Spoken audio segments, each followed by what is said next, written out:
गुरु रूप गुरु प्यारी साध संगत जीओ। अज समूह संगतां गुरु नानक देव जी महाराज सच्चे पातशाह के प्रकाश पुरब के मौके यूबा सिटी कैलीफोर्निया इकट्ठियां हुई। पहलां तो गुरु वालों बख्शी फतेह प्रवान करो, गज के आखो वाहिगुरू जी का खालसा वाहिगुरू जी की फतेह। जिहड़ा गुरु नानक पातशाह जी का प्रकाश पुरब है, एक पवित्र दिहाड़ा है तो सिख दुनिया भर च इस दिहाड़े नूं मनाउंदे ने। गुरु नानक देव जी महाराज ने जो धरती पर प्रकाश धारिया तो उन्होंने सिखां नूं 3 सिद्धांत मुढ़ले दिते ने, नाम जपना, वंड छकना ते किरत करनी। हुण इन्हां तिन्नां सिद्धांतां नूं असीं जीवन का प्रमुख जिहड़ा अंग बना के चलते हैं। अज जिहड़ी मेरी गलबात है उहदा मुख विशा इहो ही रहूगा भी जिहड़े सिख है उन्हां दी मौजूदा हालत की है ते मौजूदा समय 'च सिखां नूं की करना चाहिए। पंजाब दे विच जो सिखां दी नस्लकुशी हुई है,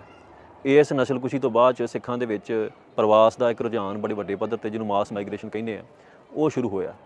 उस रुझान के नाल पंजाब दे विचों काफ़ी इलाके, कई पिंडां दे पिंड जिहड़े ने वो पंजाब चों उजड़े ते बाहर जाके अमरीका कनेडा वख-वख मुल्कां 'च जिहड़े सी वो वस गए। हुण उहदे कुछ फायदे भी होए, जिवें आर्थिक पक्षों सिख काफ़ी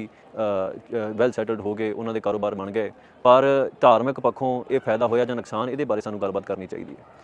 एक तो जिहड़ा प्रवास होया ये कोई नैचुरल प्रवास नहीं सीगा, कोई कुदरती नहीं सी। ये स्टेट वालों जिहड़ा साडा जेनोसाइड होया उहदे चों एक जिहड़ी भटकना है मनुख के जीवन च, कौमां के जीवन च एक भटकना आ जाती है, उस चों ये प्रवास होया जिहड़ी सानूं उत्थे सैटिस्फैक्शन नहीं सी मिलदी, वो असीं लभण लई तुरे। पर अनफॉर्चुनेटली जिहड़ी कौम दे नाल जेनोसाइड होवे, जेनोसाइड की कोई रिकनसलेशन ना होवे, उन्होंने किते भी जाके जिहड़ा वा वो सैटिस्फैक्शन नहीं मिलती, जीवन च जिहड़ी संतुष्टि वो नहीं मिलती। सो अज सानूं कौमी रूप च कुछ चीज़ां करन दी लोड़ है। जिन्ने भी डायस्पोरा सिख ने उन्होंने मैं सब तो वड्डी जिहड़ी प्रॉब्लम वो वेखदा भी उन्होंने विच पोलीटिकल मैच्योरिटी के नाम के उत्ते लैफ्ट राइट की बाइनरी जिहड़ी है बाहर, लैफ्ट ते राइट पॉलिटिक्स की बाइनरी आ, उहदे तो बाहर कुछ नहीं हैगा। उहदे च ही सोचना गिੱਝ गए ने, उहदे च ही उन्होंने अपने किरत करो दे, नाम जपो दे, वंड छको दे सिद्धांत नूं ढाल लिया, उसे दे विच सरबत दे भले दी इंटरप्रिटेशन करते हैं। सो इसे करके जिहड़ा सिख है वो किते ना किते एक लैफ्ट की तिरजी बन के विचर रहे हैं बाहर। इस चीज़ तो बचण लई सानूं ये जरूरी है भी असीं गुरु का जिहड़ा फलसफा है, गुरु का सिद्धांत है जिहड़ा गुरु नानक पातशाह ने सानूं दिता है, उहदी यूनीकनैस नूं समझिए तो उन्होंने उस तरीके मेनटेन करदे होए अपनी एक यूनीक स्पेस जी वर्ल्ड वाइड पॉलिटिक्स है वो बनाइए। जिन्ना चिर असीं इदां नहीं करते उन्ना चिर हो की रहा भी असीं हर एक धिर की हमायत करते हैं, पर जो सिखां की गल आउंदी, सिख सफरिंग की गल आउंदी है तो वो सानूं रैकोगनाइज भी नहीं करते। यदी मैं एक एग्जाम्पल जे देवां, ਜਦੋਂ फलस्तीन के संघर्ष की गल चलती है ਜਾਂ फ्री फलस्तीन लिखना ਹੁੰਦਾ है, हालांकि सिखां का फलस्तीन के नाल पैलस्टाइन के नाल कोई सीधा संबंध नहीं, ना सिखां ने उत्थे वसना है, ना सिखां का संघर्ष है, पर मनुखता के नाते दुनिया भर के फलस्तीन के स्ट्रगल की जिहड़ी हमायत की जाती है तो सिख भी अपनियां तमाम प्रोफाइलों के फ्री फलस्तीन का टैग वरतते हैं। पर जे उही सिख फ्री पंजाब का टैग नहीं वरतते या सिख होमलैंड का टैग नहीं वरतते, तो इसका अर्थ यह है भी सिख किते ना किते जिहड़ी है सैल्फ हेट अपने आप नूं करते हैं। वो दूजियां के प्रति तो जिहड़ा हैगा सुहिरद ने भी दूजियां नूं आज़ादी मिलनी चाहिए है, पर अपनी आज़ादी की ना गल करके वो साबित करते हैं भी अपने विच जिहड़ा कौमी भाव है, अपने विच जिहड़ी एक कलैक्टिव कॉन्शियसनैस हुंदी है कौम की, उहदे च कौमी प्रेम जिहड़ा खत्म हो गया। इसे करके असीं सैल्फ क्रिटिसिज्म वाल भी ज़्यादा ध्यान देंदे हां। सानूं लोड़ यह है भी असीं अपने चों ये गिल्ट नूं कढीए, जिहड़ी गिल्ट साडे च जेनोसाइड तो बाद आई है भी जो कुछ वापरिया है शायद उहदे विच साडा कोई ना कोई कसूर सी। एक गल सानूं चेता रखनी चाहिए है,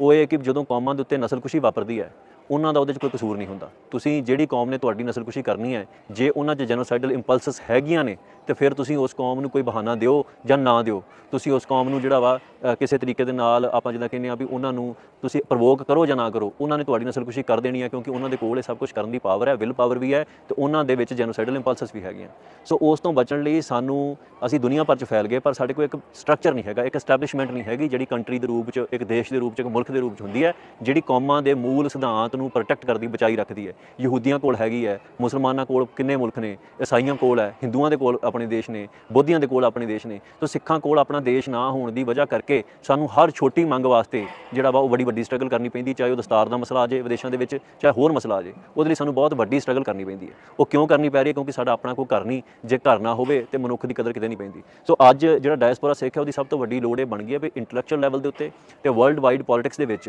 वो अपनी वो स्पेस बनावे जिस स्पेस दे विच पंजाब की आज़ादी की गल बड़ी फ्री होकर की जा सके, तो ये कोई गिल्ट सिख ना लैन, क्योंकि आज़ादी की गल करनी, फ्रीडम की गल करनी, ये हर कौम का बुनियादी अधिकार है। तो जे असीं फलस्तीन की आज़ादी की हमायत कर सकते हैं बीइंग अ सिख, जिन्हां दा कोई लेना देना नहीं, जे असीं कश्मीर की आज़ादी की गल कर सकते हैं, जे असीं दुनिया के उत्ते होर हो रही कौमां दे विच आज़ादी संघर्षां की हमायत कर सकते हैं, तो अपना जिन्हां नाल सिखां नाल मल्टीपल जेनोसाइड हो चुका है तो हो रहा है, वो खुद की आज़ादी की हमायत ना करन, ये बड़ा अबजर्ड जा लॉजिक लगता है। सो सानूं ये चाहिए भी असीं अपनी आज़ादी की जिहड़ी गलबात है उन्होंने खुल के करिए। दूजी जिहड़ी मैं गल करनी है भी सिखां नूं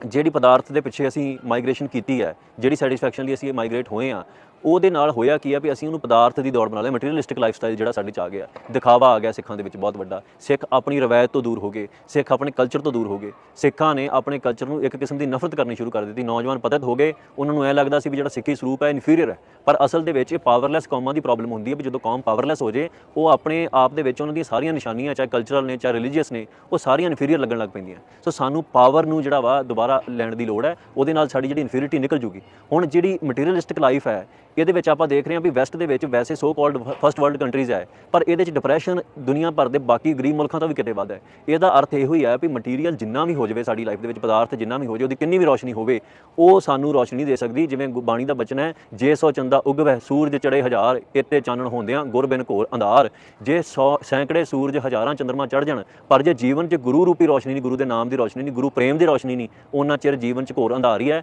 ਉਹਨਾਂ ਚਿਰ ਉਹ ਸੂਰਜ ਚੜੇ ਚਕਾਚੌਂਧ ਦੁਨਿਆਵੀ ਹੋ ਸਕਦੀ, ਮਟੀਰੀਅਲ ਦੀ ਹੋ ਸਕਦੀ ਹੈ, ਪਰ ਤੁਹਾਡੇ ਅੰਦਰ ਨੂੰ ਸੰਤੁਸ਼ਟੀ ਨਹੀਂ ਮਿਲੂਗੀ। ਸੋ ਉਹਦੇ ਲਈ ਜੋ ਗੁਰੂ ਨਾਨਕ ਸਾਹਿਬ ਨੇ ਇੱਕ ਫਲਸਫਾ ਸ਼ੁਰੂ ਕੀਤਾ, ਜੋ ਸਿਧਾਂਤ ਸ਼ੁਰੂ ਕੀਤਾ, ਜੋ ਨਿਰਮਲ ਪੰਥ ਚਲਾਇਆ, ਜਿਹਨੂੰ ਗੁਰੂ ਗੋਬਿੰਦ ਸਿੰਘ ਮਹਾਰਾਜ ਨੇ 10ਵੇਂ ਜਾਮੇ ਦੇ ਵਿੱਚ ਉਹਨਾਂ ਨੇ ਸਿੱਖੀ ਨੂੰ ਖਾਲਸੇ ਦਾ ਰੂਪ ਦੇ ਕੇ ਅੰਮ੍ਰਿਤ ਦੀ ਦਾਤ ਜਿਹੜੀ ਆ ਉਹ ਬਖਸ਼ ਕੇ ਤੇ ਸੰਪੂਰਨਤਾ ਹੀ ਬਖਸ਼ੀ ਹੈ। ਅਸੀਂ ਉਸ ਦਾਤ ਤੋਂ ਦੂਰ ਹੋ ਗਏ। ਅੱਜ ਬਹੁਤ ਘੱਟ ਆਬਾਦੀ ਸਿੱਖਾਂ ਦੀ ਹੈ ਜਿਹੜੀ ਖੰਡੇ ਬਾਟੇ ਦੀ ਪੌਲ ਜਿਹੜੀ ਜਿੰਨਾ ਛਕੀ ਹੈ ਤੇ ਜਿਹੜੇ ਗੁਰੂ ਮਰਿਆਦਾ ਦਾ ਪਾਲਣ ਕਰਦੇ ਆ। ਸੋ ਇਹ ਆਪਾਂ ਰਵਾਇਤ ਨੂੰ ਮੁੜ ਸੁਰਜੀਤ ਕਰਨਾ ਹੈ। ਜਿਹੜੀ ਰਵਾਇਤ ਦਾ ਪ੍ਰਚਾਰ ਪ੍ਰਸਾਰ ਸਾਡੇ 'ਚ ਰੁਕਿਆ ਹੈ, ਖੰਡੇ ਬਾਟੇ ਦੀ ਪੌਲ ਛਕਣ ਤੋਂ ਬਿਨਾਂ ਅਸੀਂ ਗੁਰੂ ਨੂੰ ਪ੍ਰਵਾਨ ਨਹੀਂ ਹੋ ਸਕਦੇ, ਕਿਉਂਕਿ ਗੁਰੂ ਦਾ ਹੁਕਮ ਹੈ ਵੀ ਜਿਹੜਾ ਸਿੱਖ ਮੇਰੇ ਹੁਕਮ 'ਚ ਰਹਿੰਦਾ, ਖੰਡੇ ਬਾਟੇ ਦੀ ਪੌਲ ਛਕਦਾ, ਉਹੀ ਮੈਨੂੰ ਪ੍ਰਵਾਨ ਹੈ। ਵੈਸੇ ਆਪਾਂ ਕਹੀ ਜਾਂਦੇ ਵੀ ਸਾਡੇ ਅੰਦਰ ਦੇਖੋ ਮਾਡਰਨ ਜਿਹੜਾ ਵਰਲਡ ਹੈ ਨਾ, ਉਹਨੇ ਇੱਕ ਗੁੱਡਸ ਐਂਡ ਬੈਡਸ ਦਾ ਇੱਕ ਨਾ ਕੰਬੀਨੇਸ਼ਨ ਜਿਹਾ ਬਣਾਤਾ ਵੀ ਆਹ ਚੀਜ਼ਾਂ ਲਾਈਫ 'ਚ ਹੋਣੀ ਚਾਹੀਦੀਆਂ, ਮੋਰਲਸ ਤੇ ਐਥਿਕਸ ਹੋ ਜਾਣੇ ਚਾਹੀਦੇ ਆ, ਬਾਕੀ ਸਾਰਾ ਕੁਝ ਠੀਕ ਨਹੀਂ। ਪਰ ਜੇ ਦੇਖੋ ਤੁਸੀਂ ਜੀਵਨ ਦੇ ਵਿੱਚ ਇੱਕ ਧਰਮ ਦਾ ਕੋਡ ਆਫ ਕੰਡਕਟ ਲਾਗੂ ਨਹੀਂ ਕਰਦੇ ਤੇ ਤੁਸੀਂ ਆਪਣੀ ਪਛਾਣ ਨੂੰ ਨਹੀਂ ਬਚਾ ਸਕਦੇ। ਸੋ ਜੇ ਆਪਾਂ ਆਪਣੀ ਮਾਂ ਬੋਲੀ ਬਚਾਉਣੀ ਹੈ, ਆਪਾਂ ਇਹ ਸਾਰਾ ਕੁਝ ਬਚਾਉਣਾ ਹੈ, ਤੇ ਲੋੜ ਹੈ ਵੀ ਜਿਹੜੀ ਖੰਡੇ ਬਾਟੇ ਦੀ ਪਹੁਲ ਸਤਿਗੁਰੂ ਸੱਚੇ ਪਾਤਸ਼ਾਹ ਨੇ ਬਖਸ਼ੀ ਹੈ, ਇਹਦੇ ਨਾਲ ਜੁੜਨਾ ਹੈ। ਤੇ ਮੈਨੂੰ ਇਹ ਉਮੀਦ ਹੈ ਵੀ ਜਿਹੜੇ ਯੂਬਾ ਸਿਟੀ ਦਾ ਐਡਾ ਵੱਡਾ ਨਗਰ ਕੀਰਤਨ ਹੈ,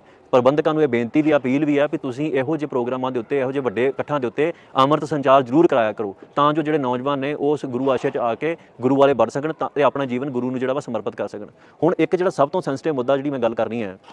ਉਹ ਹੈ ਮਾਈਗ੍ਰੇਸ਼ਨ ਤੇ ਹੋਈ ਹੈ ਸਾਡੀ। ਪੰਜਾਬ ਖਾਲੀ ਹੋ ਗਿਆ, ਪੰਜਾਬ ਦੇ ਵਿੱਚੋਂ ਦੂਜੀਆਂ ਸੂਬਿਆਂ 'ਚੋਂ ਆਣ ਕੇ ਲੋਕ ਬੈਠ ਕੇ ਇੱਥੇ ਕਲਚਰਲ ਜੈਨੋਸਾਈਡ ਸਾਡਾ ਹੋ ਗਿਆ। ਉਸ ਚੱਕਰ ਦੇ ਪੰਜਾਬ ਦੇ ਜਿਹੜੇ ਸਿੱਖ ਬਾਹਰ ਛੱਡ ਕੇ ਗਏ ਸੀ, ਉਹ ਸਿੱਖਾਂ ਦੀ ਜਿਹੜੀ ਦੂਜੀ ਤੀਜੀ ਪੀੜ੍ਹੀ ਹੈ, ਅਸੀਂ ਇਹ ਐਨਾਲਿਸਿਸ ਕਰਨਾ ਵੀ ਉਹ ਦੂਜੀ ਤੀਜੀ ਪੀੜ੍ਹੀ ਕਿੰਨੀ ਕੁ ਸਿੱਖੀ ਦੇ ਨੇੜੇ ਆ। ਤੇ ਜੇ ਸਾਨੂੰ ਲੱਗਦਾ ਵੀ ਉਹ ਕਾਸਟ ਸਿੱਖੀ ਨੂੰ ਜਿਹੜਾ ਗਵਾ ਕੇ ਸਾਨੂੰ ਮਿਲੀ ਹੈ ਉੱਥੇ ਮਾਈਗ੍ਰੇਸ਼ਨ ਜਿਹੜੀ ਹੈ, ਤੇ ਸਾਨੂੰ ਜਿਹੜਾ ਰਿਵਰਸ ਮਾਈਗ੍ਰੇਸ਼ਨ ਬਾਰੇ ਸੋਚਣਾ ਚਾਹੀਦਾ। ਜਿਹੜੇ ਲੋਕ ਉੱਥੇ ਵਿਹਲੇ ਬੈਠੇ ਨੇ, 2 ਜਨਰੇਸ਼ਨ ਨੂੰ ਵਾਪਸ ਮੁੜਨਾ ਪਵੇਗਾ ਜੇ ਅਸੀਂ ਪੰਜਾਬ ਨੂੰ ਬਚਾਉਣਾ ਹੈ, ਜੇ ਅਸੀਂ ਸਿੱਖੀ ਨੂੰ ਜਿਹੜਾ ਵਾ ਕਾਇਮ ਰੱਖਣਾ ਹੈ। ਪਹਿਲੀ ਤੇ ਜਨਰੇਸ਼ਨ ਹੈ ਜਿਹੜੀ ਜਿਹੜੇ ਬੁੱਢੇ ਲੋਕ ਨੇ ਸਾਡੇ, ਜਿਹੜੇ 올ਡ ਏਜ ਨੇ, ਉਹ ਜਿਹੜੇ ਪਾਰਕਾਂ 'ਚ ਬੈਠੇ ਨੇ, ਜਿਹੜੇ ਮਤਲਬ ਘਰਾਂ 'ਚ ਬੈਠੇ ਨੇ, ਉਹਨਾਂ ਨੂੰ ਵਾਪਸ ਪੰਜਾਬ 'ਚ ਆਪਣੇ ਘਰਾਂ 'ਚ ਆਣ ਕੇ ਬੈਠਣਾ ਚਾਹੀਦਾ। ਦੂਜੀ ਜਨਰੇਸ਼ਨ ਸਭ ਤੋਂ ਇੰਪੋਰਟੈਂਟ ਹੈ, ਜਿਹੜੇ ਸਾਡੇ ਬੱਚੇ ਨੇ, ਜਿਹੜੇ ਬਹੁਤ ਛੋਟੀ ਏਜ ਦੇ ਵਿੱਚ ਨੇ, ਛੋਟੀ ਅਵਸਥਾ 'ਚ ਨੇ, ਕਿਉਂਕਿ ਉਹ ਸਬਕੌਂਸ਼ੀਅਸ ਉਹਨਾਂ ਦਾ ਮਾਈਂਡ ਹੈ ਜਿਹਨੂੰ ਕਿਸੇ ਵੀ ਤਰੀਕੇ ਨਾਲ ਗਰੂਮ ਕੀਤਾ ਜਾ ਸਕਦਾ ਹੈ। ਵੈਸਟਰਨ ਵਰਲਡ ਦੇ ਵਿੱਚ ਜਿਹੜੀ ਵੈਸਟ ਦੀ ਆਈਡੀਓਲੋਜੀ ਹੈ, ਉਹ ਬੱਚਾ ਜਿਹੜਾ ਵਾ ਬਹੁਤਾ ਸਟੇਟ ਦੇ ਹੱਥ 'ਚ ਰਹਿੰਦਾ, ਚਾਹੇ ਸਕੂਲ ਹੋਵੇ, ਪ੍ਰੀ ਸਕੂਲ ਹੋਵੇ, ਜਾਂ ਹੋਮ ਕੇਅਰਸ ਹੋਣ ਜਿਹਨਾਂ 'ਚ ਬੱਚੇ ਬੇਬੀ ਕੇਅਰ ਜਿਹਨਾਂ ਛੱਡ ਕੇ ਆਉਂਦੇ ਆਪਾਂ, ਉਹ ਸਾਰੇ ਬੱਚੇ ਨੂੰ ਗਰੂਮ ਕਰਕੇ ਸਟੇਟ ਦਾ ਇੱਕ ਟੂਲ ਬਣਾਉਂਦੇ ਨੇ ਤੇ ਧਰਮ ਤੋਂ ਦੂਰ ਕਰਦੇ ਨੇ। ਸੋ ਕੋਸ਼ਿਸ਼ ਇਹ ਹੋਣੀ ਚਾਹੀਦੀ ਆ ਵੀ ਜਿਹੜੇ ਬਜ਼ੁਰਗ ਨੇ ਉਹ ਬੱਚਿਆਂ ਨੂੰ ਲੈ ਕੇ ਤੇ ਪੰਜਾਬ ਪਰਤਣ,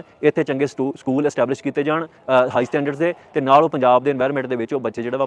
ਪੜ੍ਹ ਕੇ ਤੇ ਸਾਡੀ ਜਿਹੜੀ ਜਨਰੇਸ਼ਨ ਹੈ ਉਹ ਸਿੱਖੀ ਦੇ ਲੜ ਲੱਗੇ। ਸੋ ਮੈਂ ਇਹੋ ਹੀ ਬੇਨਤੀਆਂ ਕਰਨੀਆਂ ਵੀ ਦੇਖੋ ਕੌਮ ਤੇ ਉਹ ਸਮਾਂ ਆ ਗਿਆ ਜਿੱਥੇ ਸਾਨੂੰ ਲਕੀਰ ਖਿੱਚ ਕੇ ਇਹ ਫੈਸਲਾ ਕਰਨਾ ਪੈਣਾ ਵੀ ਹੁਣ ਅਸੀਂ ਸਿੱਖੀ ਨੂੰ ਬਚਾਉਣਾ ਹੈ ਜਾਂ ਅਸੀਂ ਆਪਣੇ ਜੋ ਅਸੀਂ ਦੁਨੀਆ ਦੇ ਵਿੱਚ ਕਮਾਈ ਕਰਦੇ ਫਿਰਦੇ ਹਾਂ, ਜੋ ਦੁਨੀਆ ਦੇ ਵਿੱਚ ਅਸੀਂ ਮਟੀਰੀਅਲ ਇਕੱਠਾ ਕਰਦੇ ਫਿਰਦੇ ਹਾਂ, ਇਹਨਾਂ ਦੋਵਾਂ 'ਚੋਂ ਸਾਨੂੰ ਚੁਣਨਾ ਪੈਣਾ ਹੈ। ਤੇ ਅਸੀਂ ਚੋਣ ਆਖਰ ਨੂੰ ਖੁਆਰ ਹੋਏ ਸਭ ਮਿਲਣਗੇ, ਬਚੇ ਸ਼ਰਨ ਜੋ ਹੋਏ, ਕਿਉਂਕਿ ਗੁਰੂ ਦੀ ਚੋਣ ਸਾਨੂੰ ਕਰਨੀ ਪੈਣੀ ਆ। ਇੰਨੀਆਂ ਕੁ ਬੇਨਤੀਆਂ ਦੇ ਨਾਲ ਕਿਮਤ ਦਾ ਗੱਜ ਕੇ ਫਤਿਹ ਬੁਲਾਓ। ਵਾਹਿਗੁਰੂ ਜੀ ਕਾ ਖਾਲਸਾ, ਵਾਹਿਗੁਰੂ ਜੀ ਕੀ ਫਤਿਹ।